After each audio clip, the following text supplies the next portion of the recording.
So hello and welcome back to the channel, and welcome to another Project Cars 2 video.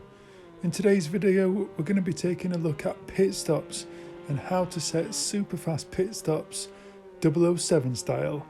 So without further ado, let's get into the reason behind the video. And I've been looking at trying to do this video for a long time now, and throughout numerous test sessions that I've done, I've never actually managed to find what the cause is behind getting the random super fast pit stops.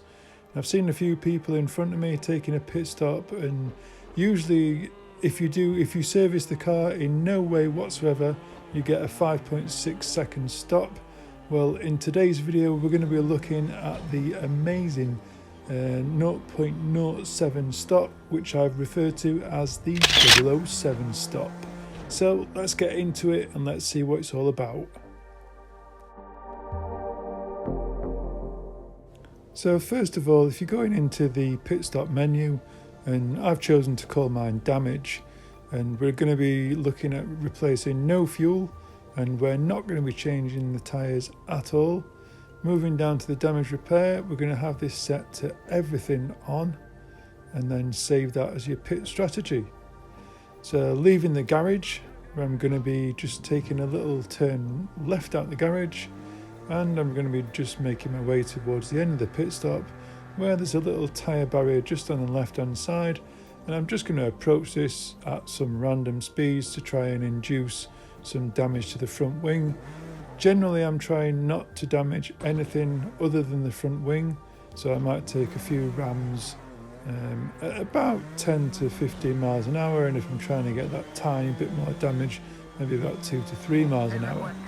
Then I'm going to do a lap around the circuit. I've chosen not kill, just so it's a nice short circuit so I can do numerous laps. And I'm going to select the pit stop so that the team are ready for me coming into the pits. As I'm approaching the pits, I'm going to be hitting that pit speed limiter, getting the car down to 37 or 39 miles per hour, and then I'm going to be taking my stop. As I mentioned, if you don't service the car at all, you get a 5.6 second stop. Obviously I'm not changing any tyres, just repairing whatever damage is on the car, and as you can see already, we've got a 4.3 second stop. So let's take it from the top, starting at number 1. 1% damage on the front wing.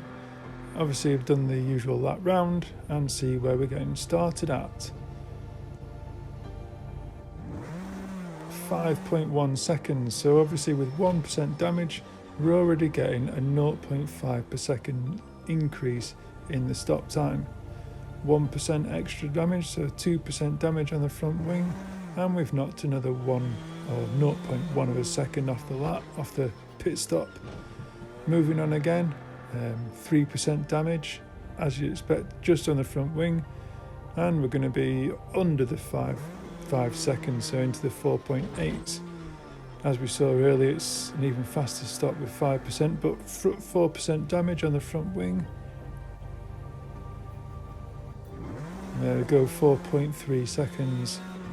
So looking at the 5% damage again.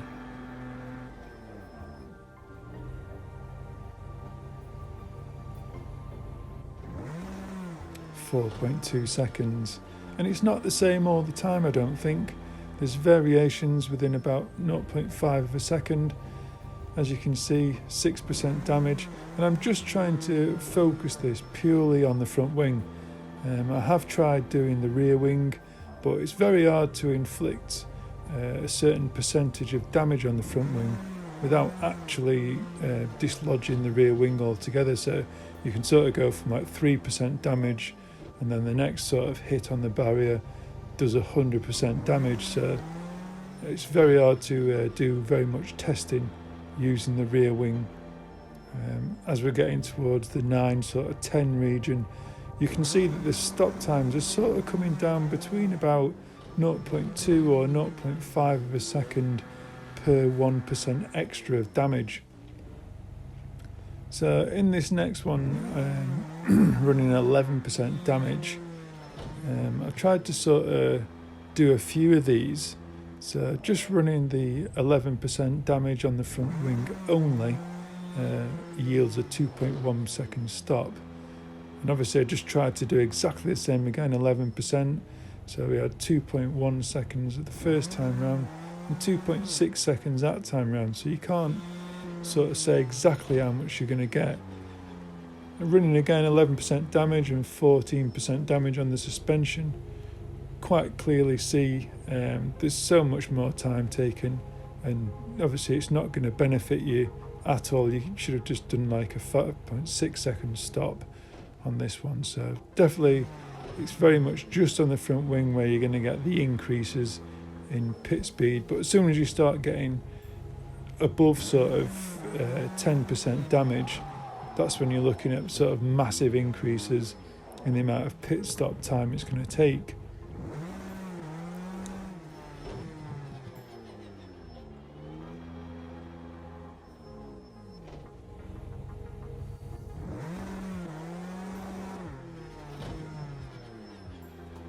So as you can see, we're getting ever closer to the pit stop that I've aptly named the 007 stop, just because it's 0.07 seconds, but very close on this one, 008, and then finally at 18% damage, just the perfect sweet spot to hit that 007 stop.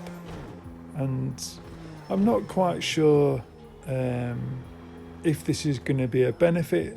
It's obviously going to be a benefit to anybody that knows about this whole scenario and how to get that faster pit stop. But actually running into a barrier to get that perfect pit stop is going to be a bit of a gamble, really. You could run into the wall on the way into the pits, or you could induce some damage somewhere else. But let's move on to the mechanical side, something that you can sort of have an element of control, I suppose. So here I'm driving the I think it's a C9 Mercedes around Watkins Glen. And I've just set the damage to mechanical, so that I'm just going to run a few laps with the air intake closed, or the radiator closed, so that I'm going to start to induce some damage to the engine. And we've got it down to 14% damage, the first time I thought I'd try it. Obviously we started to look at the teen numbers for damage on the front wing, so I thought I'd go for sort of a mid number of damage on the engine. And I think you can see quite clearly that the amount of damage I've inflicted is just far too much. And if this was your sort of pit time, you'd be looking at losing the race, and almost someone's completed a quarter of the track by the time you've managed to get back out of the pit stop. So this sort of amount of damage is certainly going to inflict some serious time in the pit box. So I went with a different approach, and we'll start at number 1 again, seeing how much damage is caused due to just mechanical failures in the engine, just through running it too hot, really. So into the pits. We've already got a pretty fast stop. We've cut the usual stop by half, really, down to 2.5. 2% damage coming into the pits. And look at that, a 0.0 second stop again. So something that you can really get into just sort of inducing that much damage. Obviously 4%, it's just too long. You might as well have done the usual 5.6 second stop. So I went back down to 3%, see how that fared. And as you can see, you're better off just doing the 5.6 second stop. So 2% damage on the engine is the perfect sweet spot. And I could easily understand how you could use this during a race. So I thought I would go about setting myself a race up using just the AI to test this out at Monza.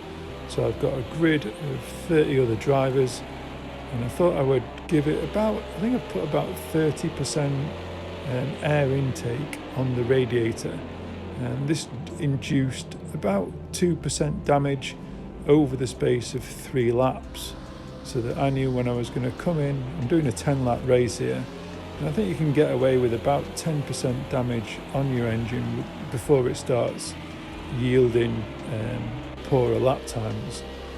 But one thing I found out during this little test that I was doing, I run very little time during like career mode or just non-multiplayer lobby sort of racing. I've never even tried a race like this, but I was amazed at how different the force feedback felt through my wheel. Now I do various time trial events which you'll see on my YouTube channel. I spend a lot of time setting the car up. I've spent a lot of time looking at how the force feedback works, but in no way does it ever work like it does during this race in any other aspect of the game. So I don't quite know what Slightly Mad Studios or whatever, what they actually do to change the whole force feedback dynamic. It just feels totally different when you're racing like I am now, just against AI drivers. It just doesn't feel like that in multiplayer lobbies. So it really did take me by surprise when I came on here at the sort of lack of information that I felt was coming through the wheel. The force feedback feels fairly strong. That wasn't a difference, but I found it very hard to determine whether I was going to get a kick of oversteer. It just seemed to be very instant. I was oversteering and there was no loss of grip, there was no sensation of understeering through any part of the corner, and then suddenly there was like a bit of snap oversteer. Now this car around here, I've got quite a regular sort of lap time of around 1:47, and I can usually get into the 1:46s given a few laps where the tyres are in a perfect balance. But during this session, the fastest lap I managed was a 1:50, which in my opinion is absolutely terrible if you were looking at racing online. As you can see there, just a little snap of oversteer, which just comes out of nowhere. I don't know what the difference is when it comes to the whole mechanics behind how the force feedback works during multiplayer as opposed to just running like a career lap. But I've seen before someone else mentioned that their settings seemed very strange when they were using them in career races, which I can completely understand now. But it certainly doesn't feel like this on multiplayer. But anyway, getting back to the pit stops, I can certainly feel that other people might think, well, that's cheating, but there's still a huge element of getting the right amount of damage on your car to be able to benefit from the pit stop. Obviously, through like turns 1 and stuff like that, you could nudge into the back of someone and cause yourself a little bit of damage to try and help yourself, but hitting that right amount of damage is something that you would very much have to keep an eye on. And if you went over the 18% damage on the front wing, you're certainly going to be looking at a longer stop than anyone else. So it's sort of like a bit of a double-edged sword, really. Obviously, with the mechanical damage, you really need to be looking at 1 or 2% damage in order to get the benefits of the pit stop through mechanical damage. And obviously, if you inflict any damage on the front end and pick up some suspension damage, that's also going to be a limiting factor on how fast you can do your pit stop.